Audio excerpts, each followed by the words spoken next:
Fate is basically the vehicle that drives Joe's Bizarre Adventures, and today I want to talk about some stands that operate completely through fate, because yeah, fate is such a prominent figure, prominent overreach in the entire series, in the entire story. There are many stands, well, I'll say many stands that like either operate through fate or are ran by some type of fate. And up first I have Rolling Stones. Now this one's a no-brainer for the simple fact that it's a literal stone, and what it does is stalk people who are going to die soon.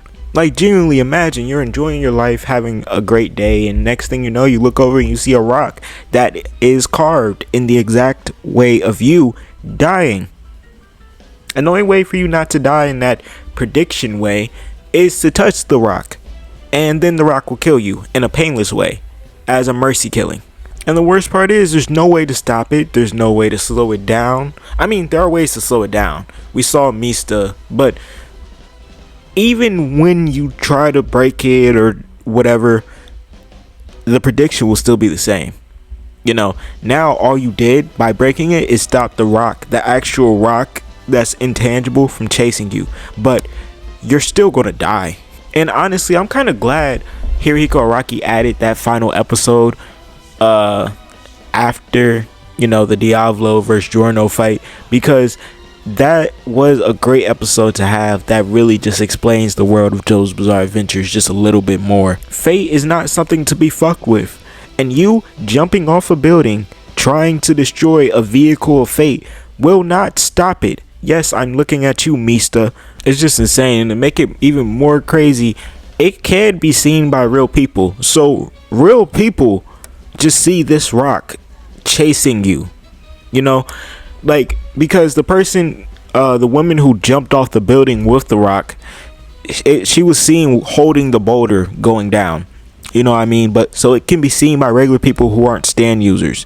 So imagine you're running through a building, and now people are just seeing this rock slowly following you through walls and shit. Up next, we have Wonder of View. Now, with Wonder of View, I'm not going to say all of his abilities, because he has a lot of fucking abilities, like projecting himself on any area and providing people with visions depending on whatever identity Toru is taking on, which is fucking insane. Why does he have that many abilities? And one of its powers is calamity manipulation. Now that's going to be the only one I talk about, because calamity is basically another form of fate within part 8, you know, and it is a form of negative energy independent from the stand, and it is automatic, functions at a long range, making it extremely dangerous, and there's little defense you can actually do against it. Wonder of View can be activated at any point on any person who has looked at the stand's back while in human form. When activated, you will experience calamities, and oh god, are they awful. For example, cutting your hand while preparing food out of nowhere, and it being a deep cut, causing you to fall back and almost burn yourself alive, and your environment around you can fucking hate you. For example, when Josuke got caught with the near lethal rain that had the impact of damn near bullets and were causing near lethal wounds. Once locked on, it's extremely sensitive for a re-trigger, and to re-trigger the ability, if you think about or have the intent of harming the head doctor, you're cooked. If you think about confronting Toru about anything at all, you're cooked. As a matter of fact, if you even just look at Toru's back, you are cooked. You look at his back, you're done. It doesn't matter if you want to pursue him or not pursue him, because Wonder of You can still attack you if you just look at his back. That's it. Wonder of You can also charge up objects, which charging them with calamity means if he were to, or that object were to touch you, now you're shocked full of calamity. Meaning, let's say a cigarette butt hit your hand like it did with Josuke. That would pierce your hand. It would pierce it. It would. And then as far as the people who aren't pursuing Wonder of You, but they looked at the user's back or whatever, their calamity is more so like karma related, because like when the plant appraiser showed one of his prisoners, or showed one of the prisoners he was in the cell with, a photo of his back, and the prisoner was convicted for murder, the prisoner ended up getting a life-threatening injury. I won't lie, Wonder of You has so many abilities and so much manipulation when it comes to natural flow of calamity and fate. It's ridiculous what he could do to you if he was like realistically one of those people who wanted to just get everybody, get a whole town. Like, that's why when people say, oh yeah, I would want Wonder of You in real life, I would just look at you like, why? To end it off today, we have Ticket to Ride. Now, Ticket to Ride, it was technically a stan ish. I'm still giving it a stan. It's technically a temporary ability Lucy got through the Saint's corpse, but I'm calling it a stan. And in that ability, it's completely defensive, and it only serves to protect Lucy, like at all. That's it. And it's only trying to protect Lucy because Lucy has the body of the Saint's corpse.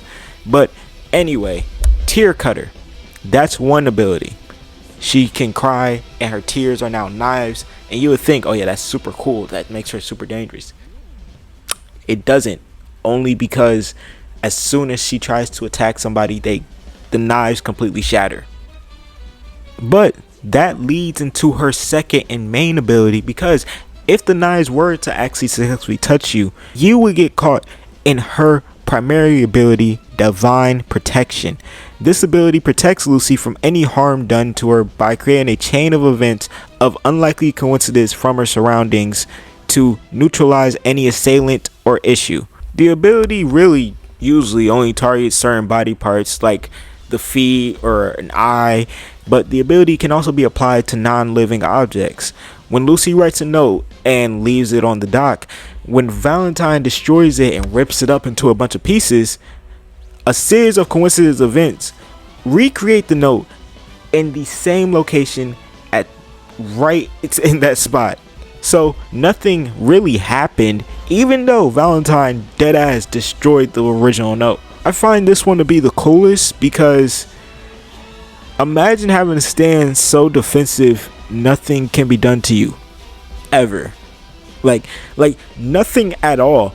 If you have harm in your heart, now you're catching a mini Wonder of You chain, where in this time you're not going to abhorrently die a Final Destination death. You're just going to be neutralized, which is cool. Okay, y'all, that's all I got for y'all today. If y'all enjoyed the video, make sure to like, comment, subscribe. You know, we're on the road to 5K, so anything helps. And until next time, peace.